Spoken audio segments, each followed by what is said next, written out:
Those pesky pros, they get everything, don't they? Supreme talent, adoring fans, shiny legs, and equally shiny bikes. Who doesn't feel a little envious if a pro happens to effortlessly cruise by while you're out on a ride? However, there is one area where you may still have the upper hand, and that is with your bike. Let me explain. Point number one, your bike can be made much lighter than a professional's.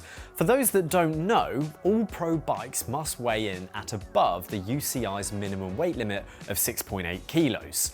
This was introduced many moons ago when carbon tech was less developed, mainly in an effort to prevent brands compromising safety by chasing ever lower weights. In the intervening years, bikes have of course become lighter and more advanced, meaning there was a brief time in the 2010s when mechanics were adding weights to make sure that a pro's bike stayed above that magic 6.8 kilo number. The advent of disc brakes has put a stop to this though, because in recent years we've seen pro bikes creep in past the 7 kilo mark, and in some cases they've actually been closer to 8 kilos. But that doesn't stop you from building up a pure hill climb weight weenie sub 6 kilo machine that in its own special way would actually be much nicer than a professional's bike. Playing devil's advocate though, does weight really matter, or should we be more concerned with how aero our bike is? Let me know what you think down below. Pros, and bike brands I may add, will always be trying to make their bikes as fast as possible, and we've seen some impressive tech being deployed in recent years. However, these innovations are often swiftly outlawed by the UCI before they can actually gain any sort of traction. In terms of riders modifying their bikes, classic examples include aggressively turning in their brake hoods and using extremely narrow bars. These mods may have made riders faster, but the UCI thought it was a bad idea, so they were completely banned, or the rules were amended to promote less drastic modifications. You, on the other hand, don't fall under UCI rules. So, while you may get some funny looks, there's nothing stopping you from running these on your local group ride or chain gang. And this applies to your bike as well. Bianchi released its latest ultra road bike back in 2022, and it did cause a bit of a stir, featuring their air deflectors at the head tube.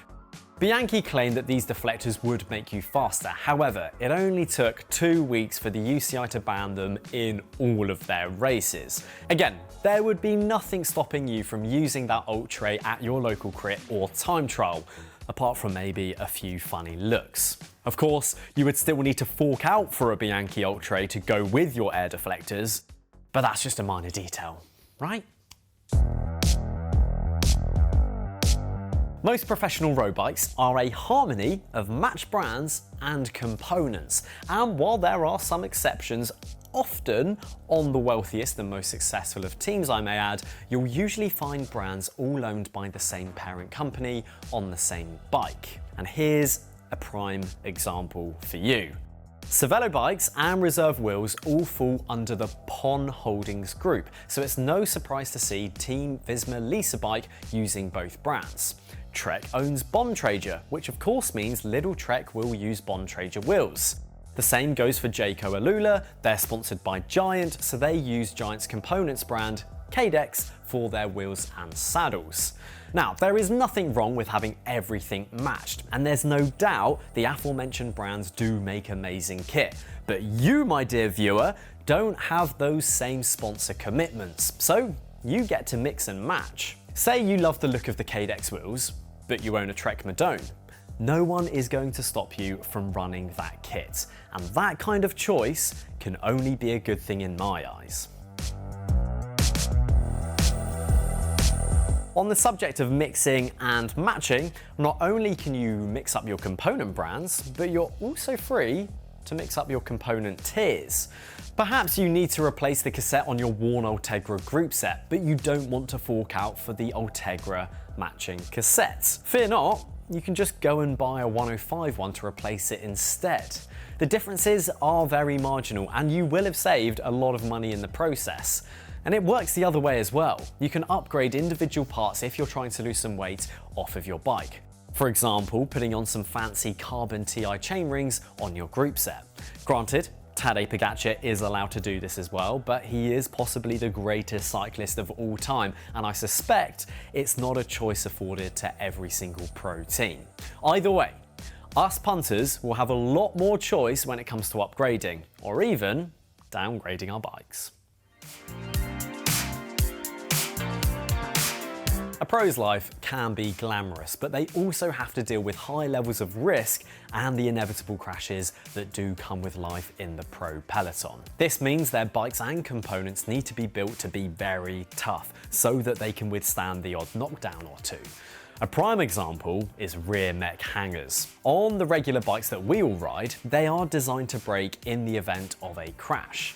It may end your ride there and then, but it may have also prevented the crash damaging something far more expensive like your frame or rear mech, as the now broken hanger has absorbed the impact. Pros, on the other hand, will be keen to continue riding as long as they're not injured. Now, this may be down to making a time cut, or they just want to keep on going until they can get another bike from the team car or neutral service. So they often run stronger mech hangers that have less chance of breaking in the event of a crash. Yes, their gears could be pushed out of alignment by a bent hanger, but if they can keep the bike rolling until at least they receive a new one, then that is a far better option than waiting by the side of a road. Stronger hangers have been gaining popularity among amateur riders as well though, as the extra stiffness can marginally improve shifting performance. But it's good to know that you can run a more standard hanger and not run the risk of damaging your frame or expensive rear mech in a knock or a little crash. While riding bikes incredibly fast is the most important of any pro's job, they're also a walking/riding advert for their team sponsors. That means they need to look their best at all times, and this includes their bikes.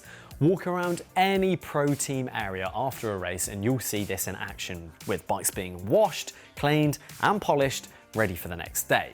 Now, this does keep them looking very nice, but I'd wager washing a bike every single day could lessen the life of the moving and spinning components.